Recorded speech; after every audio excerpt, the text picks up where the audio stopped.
do have coming in. Confirmed reports, I repeat, confirmed reports of nuclear detonation. Slow down, on your way to future town, I say as we pass by. Now the mod we're gonna be taking a look at next is a quite unusual one, yet amazing one nonetheless, seeing as how it provides the player with an alternate gameplay style when it comes to combat by giving him access to some quite unique and very interesting elemental based abilities.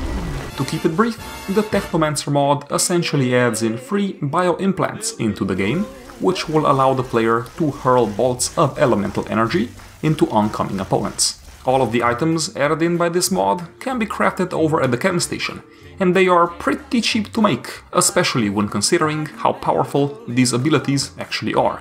But to actually use them, you will simply have to access the weapons category of your Pip-Boy and equip them as you would with any other weapon. After which, you will be able to perform a regular attack by clicking left mouse button, as well as a slightly more powerful heavy attack with the help of the weapon dash function. Not only does this mod add in some quite unique and very interesting abilities into the game, but it also comes packed with its very own custom-made animations.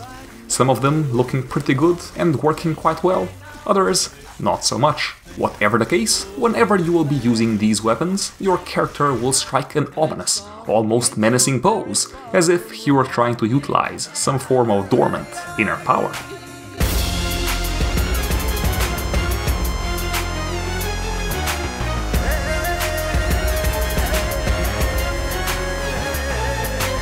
Currently, this mod gives you the ability to choose between 3 various types of bio-implants, giving you access to a different type of energy bolt, be that a fire bolt, a frost bolt, or even a lightning bolt. And while the overall damage on all of these bolts is pretty much the same, there are a few minor differences. For example, the fire and frost bolt will essentially behave like cryogenic grenades or Molotov cocktails, meaning that whichever area they hit, they will afflict any and all opponents in said area, either freezing them or setting them on fire.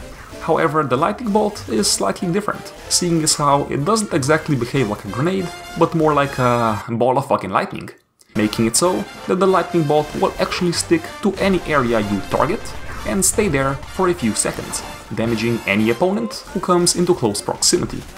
Now, a good thing to keep in mind here is that the player is by no stretch of the imagination immune from the damage of these bolts, meaning that if you hit an enemy in close proximity, odds are you will also take damage, as well as any status effect dependent on the corresponding type of bolt. Now, I don't know about you guys, but the idea of superpowers in a Fallout game really gets me going. I mean, could you just imagine a Bethesda game where the protagonist has the ability to throw magical bolts of fire, frost and... oh, yeah, disregard that. And seeing as how this is a very unusual and incredibly unique mod, odds are it also comes packed with a whole bunch of bugs. No game-ending bugs or crashes, however some quite apparent and very odd ones nonetheless. Be that this weird fucking flickering whenever you are firing and try to move the camera, or perhaps my favorite of all, the notorious moonwalking bug. Where the fuck are you going? I am Death, Destroyer of Worlds.